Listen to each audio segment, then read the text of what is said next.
So I'm from Texas, and I'm not kidding when I say we really do say howdy.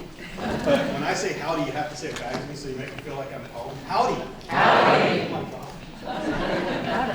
So you know you're Catholic when you're coming up to the front and you feel like you need to genuflect or bow? Yes. Because I almost did, and I was like, oh, wait a minute. I don't have to do that. Good, so you can all hear me now.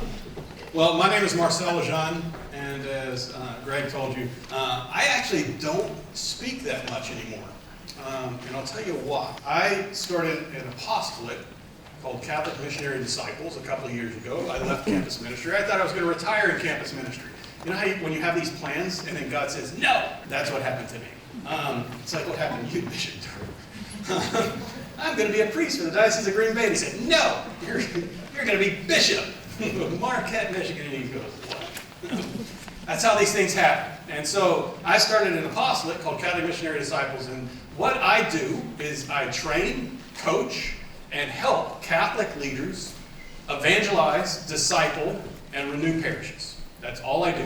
So I don't speak much except to Catholic leaders. So I turn down 3 out of every 4 things. I don't do parish missions or youth conferences or any of that stuff anymore.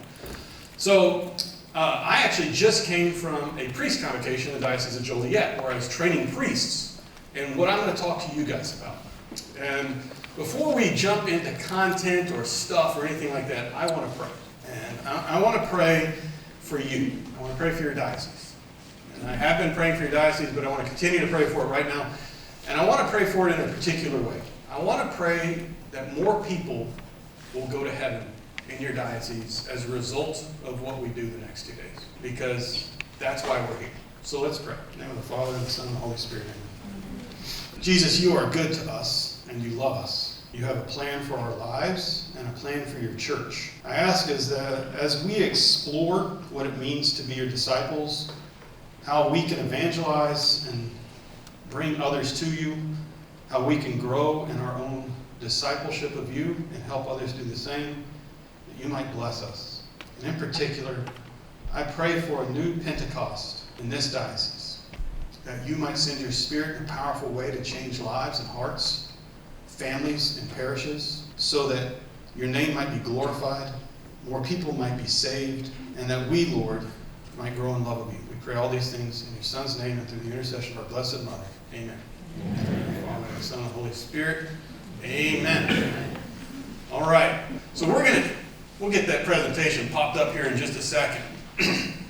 One of the things I want to point out, I want to give a lay of the land real quick. First of all, I am not the expert. Craig is not the expert to come in here and tell Marquette, Michigan how to go and do evangelization in your diocese as a plan. I'm not going to give you an A, B, C, D, E, and you go do that and you're going to be able to go save souls. People aren't programs. People don't necessarily just respond to something because I plan around that, because Craig plans around that, because your bishop plans around that, because your priest or you plan around that. That's just not how things happen. And so and the other thing is, I want to get beyond, in this first presentation, I want to lay some groundwork, get beyond the buzzwords. You know Catholics really like buzzwords. So what was the buzzword 15 years ago? Well, it was a phrase, but the new evangelization. We still have the new evangelization. John Paul II launched this 25 years ago, started talking about this, and this was the new evangelization. Well, what happened was that Catholic organizations and publishers and everybody else grasped that, took it for their own marketing or their kind of schema, and then everybody else got confused as to what the new evangelization was, and we lost the real concept of this is the new evangelization.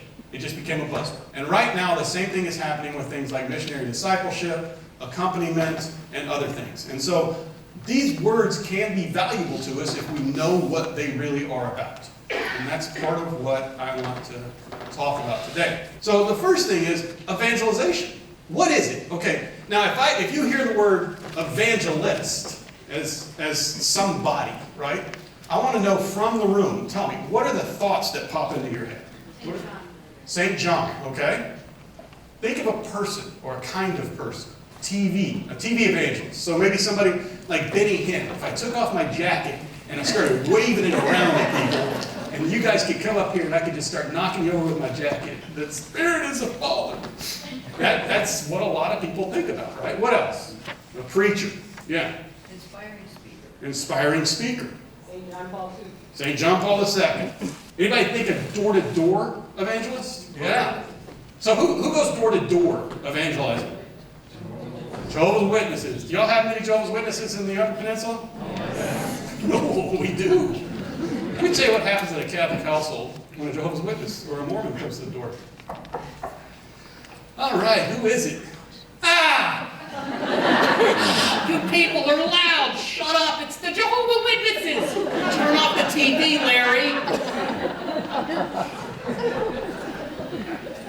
I'm not kidding, that's what happened. Some of you guys are looking at me like, oh my gosh, you just read my soul. It's true. I mean, this is what happens, right? So that's the kind of thing we think of when we think of evangelists. It's like kind of in your face, out there in the public, doing these things. And there's nothing wrong with being a street corner evangelist or a door-to-door evangelist or a TV evangelist or giving a talk, right? There's nothing wrong with those things. In fact, those are good things, but that's what I would call extraordinary evangelization. Extraordinary evangelization. That is not what everybody is called to do. And yet, the church says that everybody is called to evangelize. So how does this work? How does this work? If we're all called to evangelize, how does this work? So I want to start here. When you start, and we're talking about evangelization, we're going to come back to that for a minute. When somebody says, tell me about yourself, what do you say? Somebody over here, what do you say when somebody says, tell me about yourself? Or introduce yourself. What do you say to them? Your name. You're a mom. Okay. The first thing you're going to do is you're going to introduce yourself with your name, right? You're going to say, hi, my name is whatever.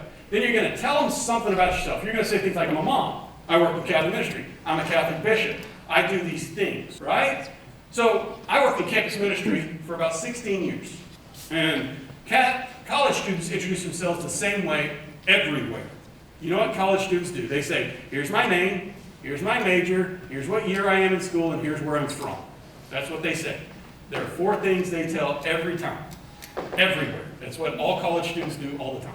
If you were a college student, an undergrad, you'd probably introduce yourself that way.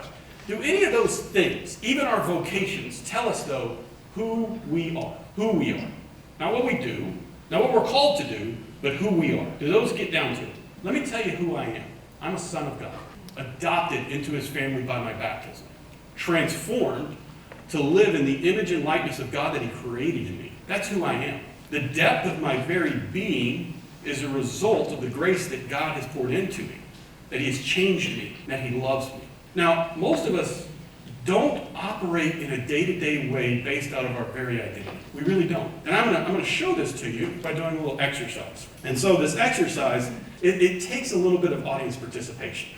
Now, most people, especially the introverts right now, are going, oh, crud. I hate audience participation. Dear Jesus, make the bald man die before we have to do this. Stop wishing death upon the bald man. Okay. Because, by the way, to be a keynote speaker at this, you have to be bald. It was actually a requirement. You can ask Craig. It is. So, I need one person to come up here. And if when you heard that phrase, I need one person to come up here, you're going, ooh, ooh, ooh, me. Then you're probably like me, because you like to be in front of an audience, and you can't come up here. If your first thought was, I'm going to avoid eye contact with him when he said that, you're the one I want.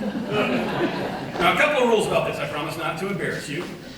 You might be embarrassed. I won't do the embarrassing, okay?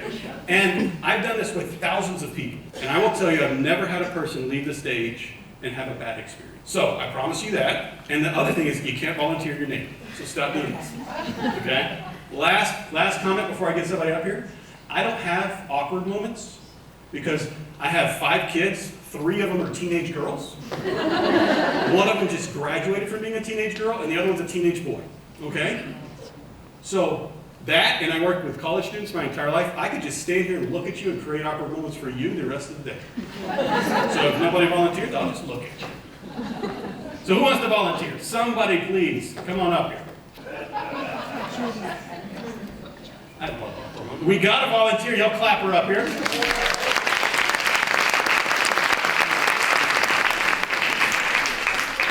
Down for a second. Tell me your name. Mariah. Mariah. All right. Y'all say hi, Mariah. Hi. Here, come up here, Mariah. Don't get too close to the edge, because if you faint, I don't want you to go off. Oh my gosh, she's done that before. Let's pray for Mariah. She's okay. So here's your job, okay? I'm going to ask you some questions. Here, move up just a little bit. I didn't want that. You know, the light's so bright it could look like a halo. Wait a minute. What happens when you talk? I am holding. Okay. So I want you guys to look at Mariah. Mariah, I want you to look at them. And this is what you folks have to do. I want you to look at Mariah. Mariah, something fell. I want you to look at Mariah as God looks at Mariah. I want you to see Mariah through the eyes of God. And you're thinking, I don't know how to do this. That's why we're having this exercise, okay? That's why we're having this exercise. So I'm going to ask her some questions. You guys listen. Okay. What's your favorite animal? Is it? Yeah. What do you think the most common answer is? Dog. And, yep. What kind of dog? Labrador. You guys are good. That's right. That's the number one answer. Border collie. You're going to take a border collie? Okay, we're going to take a border collie. Okay. Now, think of scenes in nature. Okay? This can be the ocean. This can be a mountaintop. This could be Yellowstone. And you're just flooded. That time you saw the most beautiful thing in nature, and you're just flooded with this thought, wow. What can you describe that for us? That's a feeling that's really hard to describe because Well, describe the nature, the scene. What would it look like? there's a lake in the town I live in, and sunsets there are amazing. So it's Colors just hit the water. the sun hitting behind the lake and flashing over the water. You guys seen something like that? Yeah. Now, I know you guys in the Upper Peninsula probably have great stars when there's no clouds and no moon. You ever had that feeling when you're looking at the stars out in the middle of nowhere and there's no city lights that are distracting you, where you think, I'm so small? Have you ever had that experience? I live a little further away in town. Yeah. No city lights, so you can just look straight up, and there's no big trees around. And you can just see the Milky Way. Isn't that amazing? Yeah. You guys have all had that experience, haven't you? Yeah. Just in awe. You know, one time I was in Yellowstone, and the first day we were in Yellowstone, we saw 5 bears, black bear, grizzly bear. We saw wolves hunting a pack of bison. We saw a fox that went and caught a mouse. We saw elk. And then at the end of the day, there was an elk prancing over a mountain while a geyser shot up in front of it, while bison were down below it, and God put a rainbow in the sky, and I just started crying. My kids were like, Dad, it's weird. Because you see these things in nature, what God has created, and you're in awe. Aren't you in awe? You've had that experience, right? All of us have. Now, I want you to understand this. If you were to take all of those things, all of the border collies, all of the stars in the sky, all of the lakes and the sunsets, everything else that God has ever created in nature that is not of us, and you put it right here and ball it up and put it right here next to this woman, God would look at that stuff and say, it pales in comparison to my daughter, who is the most beautiful thing I've ever created, who I stand in awe of, that my heart beats for, that I created in my image and likeness, that I gave a will so she could know me. I gave an intellect so she could know me, a will so she could choose to love me like I love her. And when she fell away by sin, I sent my son to die for her. That's how much my heart beats for this woman, who is my daughter and who I would lay my life down for. I love her with an everlasting love that will never stop, that will always pursue, and that wants nothing but good for her. Her sins could not make me stop loving her. Nothing could. Now, I want you to look at her like God looks at her. A little bit different. Can y'all thank her for coming up here? Thank you. Mariah did a great thing. Mariah did a great thing by existing today in the eyes of God. She existed and she pleased God by her existence. You see, this is our identity. This is who we are. But you don't necessarily, when somebody says, hey, tell me about yourself, say, I was created in the image and likeness of God for eternal glory, and this is what I'm for. We don't really jump right into that, do we? But if we don't realize that, if we don't live out of that very identity, then we don't know how to act. We don't know how to live. If we don't share that identity with other people, then they don't know how to live. They don't know how to act. And the first principle I want to teach you guys in the pastoral realm of evangelization is this. Catholicism is not about behavior modification. I'm going to say this again. This is going to shock some of you. Catholicism is not about behavior modification. This is how Catholicism in the 20th and 21st century in the United States has operated. we start with behave. If you behave properly, and what are the things that we tell people, Catholics? This is the bar that we set for Catholics. The first bar is what? What is the first thing you have to do if you're a good Catholic? Go to church. Go to Mass. Here's the bar. Okay? I can step over that bar. What's the next bar? Right. Get your other sacraments, right? Right? Get your sacrament. You like this language? Get your sacrament. Next one, be involved. That's the next bar. And then after that, anything else you do, pray regularly, volunteer more, serve the poor, share your faith, be a leader. Now you're an extraordinary Catholic.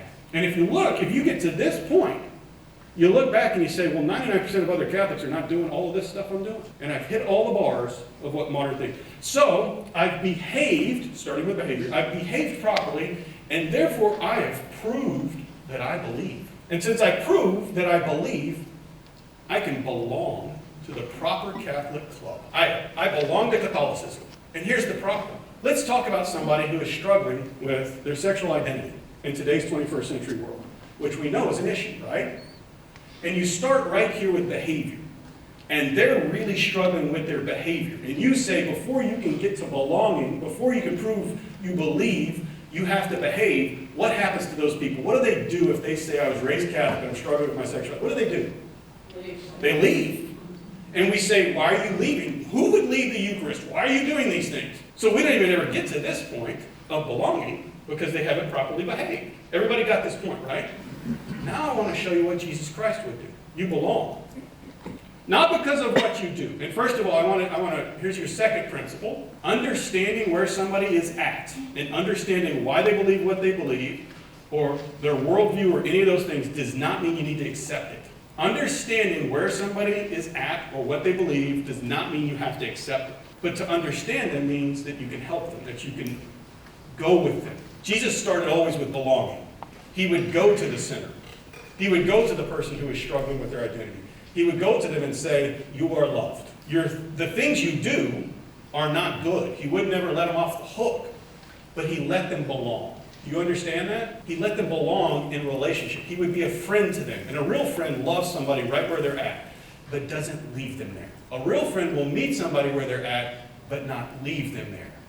And so Jesus would meet them here, let them belong, and then say, guess what? I love you, and there's something better for you. And let me show you a life of what it means to be my disciple, my follower.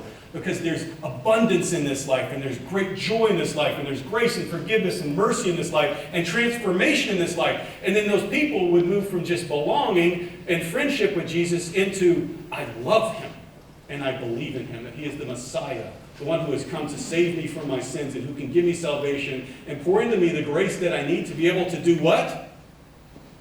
Behave. You know, when I was dating my wife, we started to belong to each other. We started to share time together. We started to be friends. And I started to grow in love with my wife, and she with me. We started to believe in one another, that this relationship was meant for something bigger. And we got married, and guess what ended up happening? Because of belonging and loving and believing, it changed me. And my behavior was modified because of that. So while Catholicism is not about behavior modification, it can result in behavior modification if we take the time to deeply invest in it. So here's another principle I want to go about, is that the church's identity also is very important here. Church's identity is very important here because we're in a Catholic identity crisis. If I asked you right now, why does the Catholic Church exist? I don't want you to answer for yourself, especially if you know the answer that I'm about to get to. I want you to answer for common Catholic answers. What would the most common Catholic answer be? Why does the Catholic Church exist? What do you think? Keep us in line. That's a good one, yeah. Pass on truth, to give us the truth that Jesus revealed to us, right? What else? To spend eternity in heaven. That's the right answer. That's the right answer. That's why the church exists. It's not just to give us the sacraments, which are absolutely foundational, the source and summit, the Eucharist of everything that we do. But we don't need the sacraments when we get to heaven anymore, right? The sacraments are at service, in a sense, to get us to heaven, and where every one of our graces flow, and why we need this strength. Social justice is very important, and we need to do that.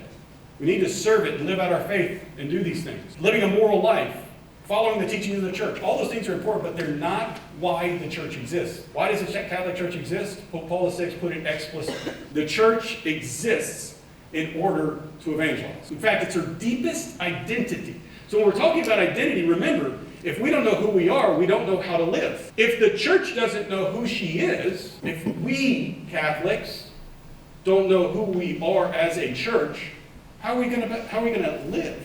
How are we going to behave? Does that make sense now? This is at the root of the issues in Catholicism in the United States in the 21st century. The very root. We don't know who we are. We've forgotten in large measure. We think Catholicism is about behavior modification, doing the right thing.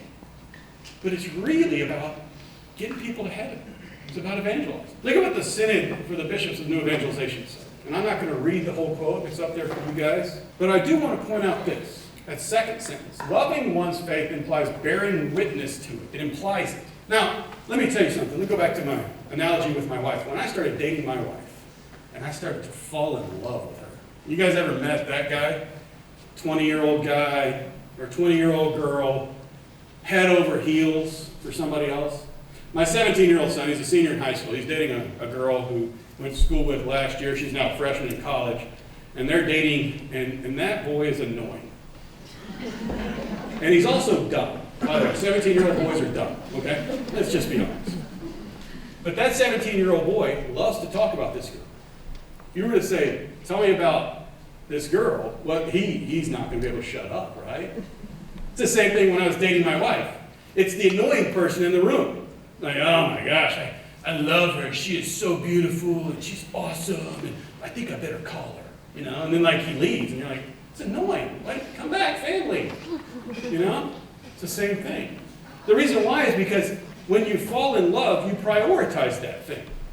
You talk about that thing. It naturally flows from you. And in fact, if my wife is my best and my best guy friend didn't know each other, what's one thing I would have to pretty much do? Introduce them. Because I love my guy best friend and I love my girlfriend or wife, I need to introduce them. Don't you need to introduce these people? I care for you and I care for you, and because you're both part of my life, you need to know each other. That's what evangelization is, friends. I love Jesus and I love you, and you need to know each other because your lives are going to be better knowing one another. It's a friend leading a friend to a new friend. That's what evangelization really is. And the question at the end here, these questions.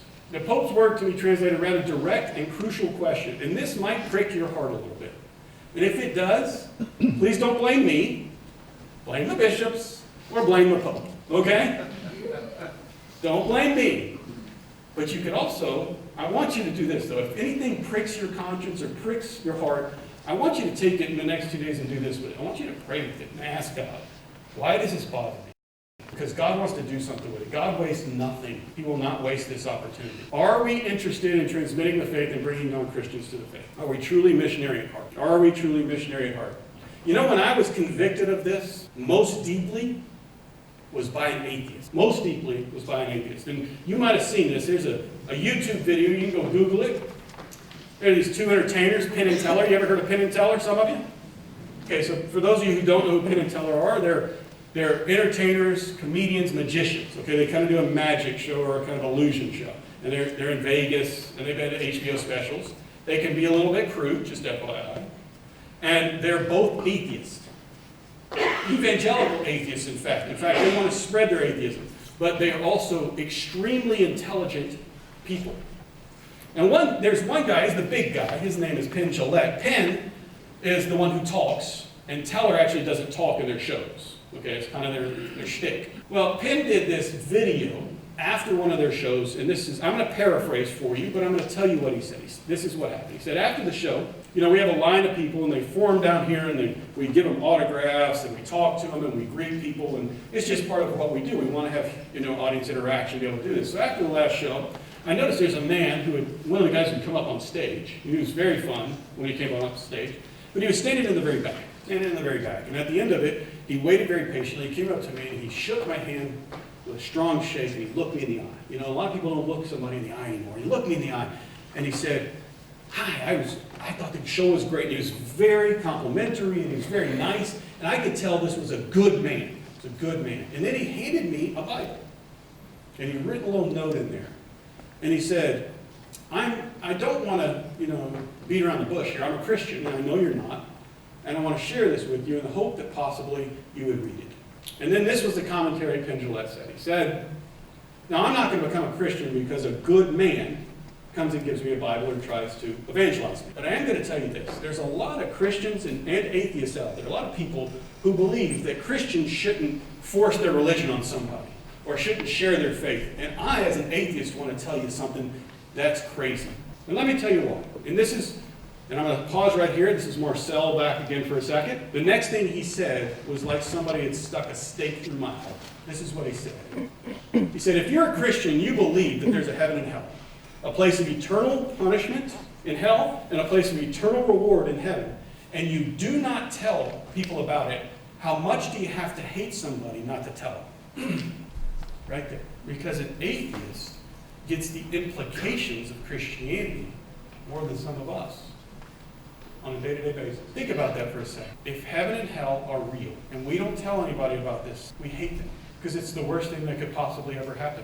It's somebody to go to hell. When he told that story, I just started crying, because I knew, ultimately, that my answer to this faith, there's questions about, bringing non-Christians to faith, are we truly missionary at heart? I, at that point, would say, no, and it hurt, because I was starting to think about the people in my life that I had not ever shared my faith with. And if you're at that moment right now, I don't want you to rest there. What I want you to do is I want you to say to yourself, there's something different. And it's challenging, and it's very difficult, because Catholic culture does not necessarily operate this way. Because Catholic culture operates in all this stuff over here. I'm a good Catholic. When I go to Mass, I do my stuff. I do my duty. Do my obligation. I say my prayers, whatever. But what God wants of us is to be holy, amazing saints who change the world. And he will settle for nothing less, even if it takes sticking a stake through our heart to get us there. And that's what it took for me. I hope it doesn't take that for you, because we're created for mission. We're created for evangelization. We're created to do this stuff. And in fact, what ends up happening is our Christian life takes on great fruit and great love, and there's great consolation of the Spirit when we start to share our faith as we're supposed to. Because if we don't fully live out this identity and evangelize, unfortunately, there's always going to be something missing. So if you need a selfish reason to do it, like I did, because it's good for you too. Now I'm going to go through a little bit of technical language that the church uses: pre-evangelization, evangelization, discipleship. And I'm going to define these beyond the buzzwords for you, okay? The first one is pre-evangelization. You may never have heard of this. Part of the reason is because the church really doesn't talk about it very much. We don't have a lot written out about this. This is aimed at people who have no faith. The fastest growing group of people religiously in our country right now. The nuns. N-O-N-E-S. I'm not talking about the sisters, okay? I'm talking about the people with no faith. So when they ask a question, the demographer says, what's your faith? They say, I have none. Fastest growing group. In this group, relationship building is key. As the folks who are up here introducing stuff, it's about relationship. Let me put it this way. If you don't have friends, how do you think you're going to be able to evangelize people? People don't like you, and you don't have a relationship with them. How do you think you're going to be able to evangelize them? You won't. It's going to be an imposition from the outside from somebody who's trying to do something. Let me give you an example. I'm sitting in a cafeteria one time when I was in college, waiting for some friends to show up, and the most gorgeous girl I'd ever seen, prettiest girl on campus, she comes in there, she has her tray of food, she's standing across the table from me, and she says, is anybody sitting here? And what do you think this guy's response was? No, ma'am. Have a seat. And then what do you think's going through that guy's head? That's me. I had hair back then, by the way. And I thought to myself, hey, everybody, look at me. Prettiest girl at Texas A&M University, which is not only where I work, but also at school there. Prettiest girl at Texas A&M University has come to sit with me. Who's the tough, good-looking guy with two thumbs? This guy. She sits down, she says the same thing. What's your name? Where are you from? What's your major? What do you study? And all this other stuff, blah, blah, blah. We do a little chit-chat, 2 or 3 minutes pass, and then she drops the bomb. Do you know Jesus Christ is your personal Lord and Savior? Whoa, whoa, whoa! Death Star getting attacked! Put up the defense shield! I was out of there like a rocket. Now, let's put it in a different context. Every Friday morning, not this morning because I'm not there, every Friday morning that I am there, I meet with 3 other guys. We get together to pray, to talk, to hold each other accountable. I'll talk about more of that later. But with those guys, I've been doing that for a year. I've been training them, mentoring them, discipling them, evangelizing them. If I asked one of those guys, if I asked Joe and I said, Joe, do you have a personal relationship with Jesus Christ? In that context, is there anything wrong with that question? No. Is it a good question? Yes. These are the kind of things friends should talk about. Important things, right? Things people want to talk about. But what's wrong then is the context. There was no relationship built. And I was one of those nuns. I had no faith at that point. So what do you think I'm going to do? I'm going to get defensive. I'm going to strike back. I'm going to change the subject. Oh yeah, you Catholics are just a bunch of abusive people. Yesterday, I'm in the car, because I'd gone to this priest convocation. I did a talk yesterday morning. They sent a car for me so I could go from the airport. I was in Joliet, and I had to go to the O'Hare airport, right? So I'm getting in the car, and the driver, we got about a 40-minute drive. He gets in there and asks me what I was doing. I said I was talking to a bunch of Catholic priests. And guess what? Guess what that does? When you say, I was talking to a bunch of Catholic priests. What do you think he said? He said, I was raised Catholic. And I'm like, let's go, Lord. And all I did during that time is ask him questions, build a little bit of a quick relationship as much as I possibly could at that context. And then he asked me, so why do you do what you do? And I was able to proclaim the gospel and give my witness to him, which we're going to talk more about later. Okay? But I had to start with at least a little bit of trust. A little bit of trust. And I listened to him and I affirmed him. He's a fallen away Catholic, but he has some faith because he was an alcoholic and he went to AA and he found some healing and he found that he did believe in a God. He just wasn't sure about this Catholic thing and the structures and all that stuff. Folks, that guy was ripe to listen. And so he got an invitation back to Catholicism. I don't know what's going to happen to him. I don't. But I know that God wanted me to be in that car with that man at that time. And if I'd have wasted that, and I walked out of there, shame on me. Shame on me. As Paul says, woe to me if I do not preach the gospel. Woe to me. So the thing is, here's another principle for you. These programs in pre-evangelization that we want to do in a parish, right? Programs can do what programs can do. Programs can't reach the people who will never come to our door, right? Events will never get the people who are not going to enter into our churches and parishes. How are we going to get the people if the programs and the events and the classes and the sacraments will not get those people? How are we going to get those people? You're going to get those people. They're in your families, in your workplaces, in your neighborhoods. That's the only way. There is no backup plan. So pre-evangelization is not about programs. It's about relationship building so we build trust so that we can win the right to be heard, so that we can prep the soil for the seed, but we're not yet actually proclaiming the gospel. We're not yet explicitly evangelizing. We're not yet actually aiming for conversion yet, because until that time, defensive mechanisms are going to arise in a human being. Does that make sense? You understand that? Okay.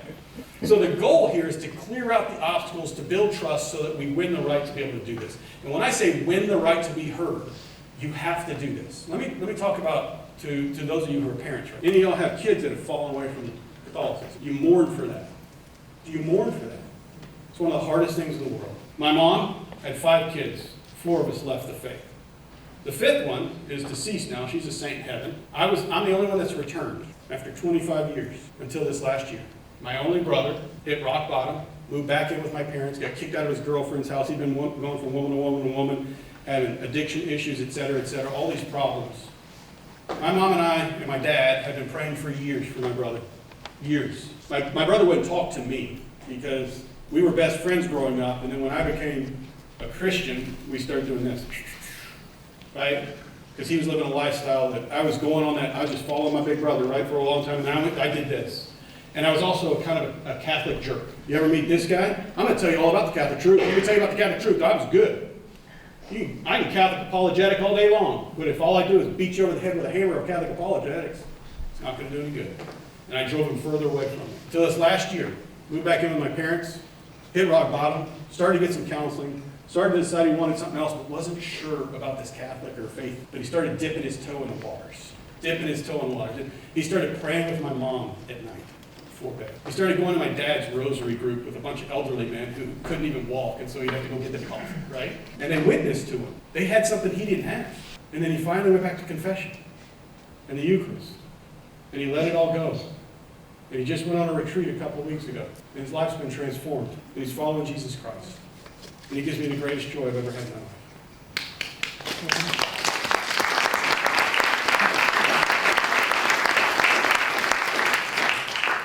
My brother moved from pre-evangelization, which we don't talk about a whole lot in the church's documents. He moved from pre-evangelization to evangelization. And I'm going to move here, where he was ready to receive the good news. And evangelization is not just, hey, let me give you a book. That's Catholic programmatic evangelization. Catholic programmatic evangelization is not just, I'm going to give you a book or run you through a program or send you to a retreat. You know what really hit that man, my brother? It wasn't the program or the retreat, it was the people. Programs never come before people. They serve people. I want you to remember that, okay? They can do certain things.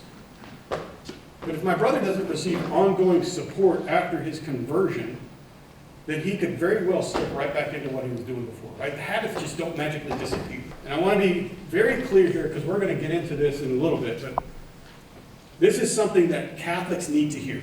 And I told all the priests of Diocese Joliet, about 150, 160 of these priests, and the bishop there, and I'm going to tell you guys this, and I want to remind some of you who already know it, and I want to shock some of you who don't know it. Grace is not magic. Magic is when Harry Potter gets out his magic wand and in his very nice British accent, which is not a very good Harry Potter accent, but anyway, he says, blah, blah, blah, blah, blah. I don't know what their incantation is. And he waves his wand, and what happens? It happens. Magic happens. So if he says the right incantation and waves his wand, and he wants to change somebody into a newt, what happens? I became a newt. So you got my joke. I will drop Monty Python jokes all day long. You turned me into a newt. Well, I didn't. You didn't. Okay, anyway. So, I'm lost because I chased the rabbit on Monty Python. Way to go. So that happens. Magic, when you do it, it happens, right? Grace works every single time, first of all, okay? Ex opere operandi, right? Operate. I'm worse at Latin than I am at Spanish. Hablo poquito español, pero comprendo mucho más. Okay, so here's the problem. We treat it like magic. Now, when you receive a sacrament validly, do you get grace? Yes. Thank you for your confident and good answer. Let's do it a little bit more confidently. When you receive a sacrament validly, do you receive grace? Yes. Will it change you every time? Don't answer yet. Will it change you every single time you receive it? Not necessarily. It depends upon the person's reception of that grace. In other words, you have to consent to it. What is the thing, when an infant gets baptized, what is the prerequisite thing that we require of the family? What do we say, Father? What do we say to the godparents and parents that they have to have to speak for this child? Faith. Because the child can't believe for themselves, right? So the church, in the parents and godparents, speaks for the child. When that child reaches the age of consent, which canon law says 7, which we really know canon law doesn't know what it's talking about there. It's a guess. I'm sorry, canon. It's a guess. You're a canon lawyer, aren't you? I know. Yeah, he's like, I'm offended. I actually really like canon law, so don't, But really, this is the best guess of the church, right? Kids are different. We don't know exactly the age of consent. It says it's 7, right? So, but at the age of consent and afterward, what does that child need necessarily for those graces of the sacraments to be effective in their life? Proper disposition, which is faith, their own faith. Here's a principle for you. Not only is grace not magic, but God has no grandchildren. He only has children. Because my parents believe does not mean I go to heaven. Because I believe does not mean my kids go to heaven. You can't believe for somebody else. And this is how Catholicism is operating. Silently, but how we've operated. We need to draw out explicitly consent and faith and conversion. And this sounds way too Baptist for many Catholic people. People think that's Protestant. And here's what I want to tell you. Catholicism is not predicated on not being Protestant. That's not our identity. Catholicism is not being Catholic, Protestant, okay? So our goal here is conversion. Our goal is conversion. And at the very essence of evangelization is salvation through conversion, brought about by faith and a response of the entire. And by the way, faith is not just I know. Faith is I give my entire heart. Catechism talks about this. It's a movement of the entire person, the Catechism says. You know, you respond and choose, and it's a movement of the heart. It's the entire person is given The whole life of a person is given to the other. That's what faith really is in conversion. So you have to intentionally, you can never accidentally be a disciple of Jesus. So if Jesus went and he's walking down the Sea of Galilee, and Peter and Paul, they're cleaning out Peter and Andrew are cleaning out their nets. They're cleaning their nets, and they get up and they start walking the same direction as Jesus, and Jesus just happens to be 5 feet in front of them. Are they Jesus' disciples because they just happen to be following the same direction? Would that make them disciples of Jesus? The answer is absolutely no, right? Everybody knows this. Because you can't accidentally, just because you're going in the same way or following in him. No, it's an intentional act. It's chosen by each person. You cannot accidentally follow Jesus and become his disciple. So what does that mean for us? Pastorally, practically, on a parish level. Well, we're going to talk about that the rest of this time, okay? And part of that is we have to get a little bit more explicit. A little bit more explicit. Explicit in proclaiming Jesus Christ is Savior of the world, and that salvation comes through him. That he has set up the church for this purpose. So this kerygma, or gospel message, is not optional. But if I were to, I don't want anybody to share, I want you to just stop and reflect. If somebody were to come to you and say, could you tell me the story of Jesus and why I should follow him, what would you say? Could you respond appropriately? And what would you do after you did that? So part of this is because it's good for us. Part of it is because this is what God has sent us to do. And there are three audiences we're really aiming our ministries at. First is disciples. Those are people who've already chosen, I want to follow Jesus Christ, right? And the purpose of that is to grow deeper. The second group of baptized non-believers. This is what the new evangelization is actually after. People who have been baptized or sacramentalized, maybe even catechized, but do not have personal faith in Jesus Christ. Therefore, they are not disciples. And they need to be evangelized so that they can actualize the grace that they've been given in those sacraments and be in relationship with Jesus Christ and his church. Okay? That's the new evangelization. And then finally, this mission ad gentes, which is for the non-baptized non-believers. Okay? There are three different people. Where do we really aim our efforts in a parish? Number one, where in the parish are we primarily putting our money, our resources, and efforts? Let's be honest. The people in the pew, but which particular audience of the people in the pew? Children. And in what way? Mostly classroom-based religious education. Does everybody agree with that? Okay? And then the DREs who are here, the volunteer catechists who are here, everybody who's here, you understand, what ends up happening is every year we start struggling with stuff. We start struggling with this. We can't find enough people to do our catechism classes or our religious education. Dadgummit, why aren't these Catholics stepping up? We need more people. And then Father gets up there and says, I very much need you, and I don't know why this is my priest voice, but this apparently is my priest voice. I have a mom voice, a wife voice, a dad voice. This is my priest voice, apparently. I very much need you to please volunteer. He's very kind and smoothing in his voice, okay? And yet we struggle with that. And why is it we struggle with that? Well, there's several reasons. One is because a lot of those people that are in our pews are not yet disciples. They're people right here, and statistics tell us this. This is not Marcel being judgy. Okay? Not me being judgy. This is, the statistics tell us this. This comes from the Pew Research. This comes from the St. Catherine Siena Institute, who has done this research with hundreds of thousands of people over many years. And they say, this is their language, not mine, that single-digit Catholics who go to church are actually in this category.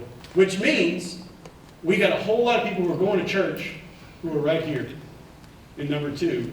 And we're expecting them to operate as if they're number 1. Now, we're going to talk more about that later, too. But the problem is, what we've done is, we've tried to set people up for things that they're not ready for. And here's the other thing. Okay, some of you who have actually read church documents on catechesis and evangelization, who is supposed to be the primary audience of our catechetical formation and our discipleship and our evangelization? Yeah, adults. So why are our parishes operating this? Let me tell you why. Because in a post-Reformation church, and I'm talking 500 years ago, in a post-Reformation church, we decided that the way to go after the Reformation and to try to inoculate the church from the effects of Luther and all the other reformers was to have education of our kids so that they wouldn't grow up hearing all this Protestant stuff, they would have answers. And so we sat them in classrooms and we started to teach them. Flash forward to the 20th century United States. Most people who had come from Europe, from a lot of these countries, France, Italy, Britain, Ireland, all these countries, and even from South America and other countries, are moving to the United States and they're starting to form parishes. So what do? We got a Polish parish over here. We got an Italian parish over here. We got a Spanish-speaking parish over here. And we start to huddle in our little Catholic ethnic groups because people ate like us, they talked like us, they did the things we did, they shared a culture. There's nothing wrong with this stuff. But we also sat them down in classrooms and we started to teach their kids. And when we had enough people who shared the faith and they were all like each other, guess what happened? A lot of people were raised in the early 20th century and they would absorb by osmosis this knowledge and decide, I want to follow Jesus because this is the thing that Catholics do, and ultimately I become a disciple. Now, go to the end of the 20th century, 80s, 90s, turn of the millennium. We're still doing the same things we did post-Reformation, but we're dealing with the 21st century and late 20th century society that has largely rejected Christianity and Jesus Christ. And we're responding to it in the same way we did with the post-Reformation society. And it doesn't work anymore. And we sit back as Catholics and we go, why doesn't this work? Why don't our programs, our events, our classes, and just giving people the sacraments work? Too little, folks. So yes, we have to be obedient to this mandate to go and make disciples. But we can't just operate out of existing structures, existing programs, existing culture, and think it's going to work. So what's the definition of madness? To continue to do the things that don't work and expect them. You know, the things that are failing, just keep doing over and over and over again and expect different results. Benedict said this, and I love this. Being a Christian is not the result of an ethical choice or a lofty idea, but an encounter with an event person which gives life a new horizon and a decisive direction. Jesus wants to change us. So here's where catechesis comes in. Catechesis is meant for disciples. By the way, all the sacraments post-baptism are meant for who? Disciples. We got to stop taking people who are not going to church to Mass and take them to coffee and aim for a conversion through relationship so we can ultimately bring them to Mass once they're disciples. Because you take somebody who's a Protestant or a fall-away Catholic into a Catholic church right now and go to Mass, and the problem is we invite them to Mass and it's just a foreign thing, or it brings back bad memories, or I don't know what I'm doing, it's just strange. You don't even get to talk to somebody, right? Because you're sitting there quietly next to somebody, you're praying. Because the Eucharist is about worship of God primarily. It's primarily about worship. And who worships? People who follow, disciples. So it's not the best place to evangelize. Can it evangelize? I'm not saying it can't. Yes, but it's not the best place. Same thing with catechesis. Catechesis is not meant for people who are not ready for it. It can help prepare a little bit, the very prior to conversion. But with all these people, we're going to talk about these thresholds later. So catechesis has to concern itself right now, if we continue in these models, to actually become more evangelical, proclaim the gospel more explicitly, invite response more explicitly. JP2 talked about this decades ago in Catechesis Credende, which is what this document is. It's about converting people, ultimately. We can't take for granted that the people who are coming to it are converted. And here's another pastoral principle I want to, and it's actually a question. This question changed the direction. Now, I was introduced as, the guy who is running the largest campus ministry in the country. Actually, it's the largest campus ministry in the world. There is no campus ministry in the world. We used to have dozens and dozens of people from all over the world who would come and visit us and go, tell us how to do campus ministry. When I was in school at Texas A&M, we had 2 priests, a part-time deacon, and a receptionist who was paid about $12,000 a year. And a building that was falling in, that had about 3,000 square feet building. The roof was literally leaking every time it rained. A church across the street in a rectory. We had $150,000 in money. Does it sound like any of your parishes? It sounds like a lot of Catholic parishes now. When I left Texas A&M, St. Mary's Catholic Center at Texas A&M, we ran a $3.5 million budget. We had 65 people on staff. We had hundreds of thousands of square feet of space. We had 5,000 kids going to Mass. We get 15 vocations a year to the priesthood and religious life, which is way more than almost every diocese in this country. Why? Because we did this stuff. And about halfway through my tenure, we actually changed directions. We're considered the best. But we were never satisfied. And one of the things I tossed out to them was this question. I'm going to toss it out to you. What would happen if we stopped assuming that just because somebody is a priest or bishop, a sister, a lay leader, a staff member here, a student leader, or just because they go to church, if we stopped assuming that person was an intentional disciple of Jesus and started to operate as if we don't know for sure if they are or not until we get to know them, what will we do different? And that question blew up our ministry. It blew it up because we stopped operating just programmatically, just classroom-based. And we started operating evangelically to go out. And we started to form disciples. started to really pour into people. And so disciple is somebody who intentionally decides, I want to follow Jesus and put him at the center of our life, right? We just had that language up here before I got up here. I thank you guys, Greg and the Bishop and the rest of you who broke the ice for me in language. Because look at that quote at the bottom, never accept a label in place of a story. If I say I'm a cradle Catholic, what does that mean? Cradle Catholic can be St. Therese of Lisieux. St. Therese of Lisieux is a doctor of the church. She died young. She had 2 saints as parents. That's not fair. She probably never committed a mortal sin. Her little way has changed the church. She's one of the most influential saints of modern times. I'm St. Therese of Lisieux. I'm a cradle Catholic. Cradle Catholic could also be, I've actually never been to a Catholic church. I've never been baptized or received a sacrament. My grandma was Catholic. Our family has always called itself Catholic, so I'm a cradle Catholic. Do you know what cradle Catholic means until you know the person? No. Do you know that something like 40% of people who call themselves atheists pray regularly? Why on God's green earth would anybody who says they're an atheist pray to something they don't believe in? Because they're probably not atheists, they're just identifying themselves. And until you get to know them, you don't know who they really are. So never accept a label in place of a story. This is why sometimes the programs can be a hindrance to some things.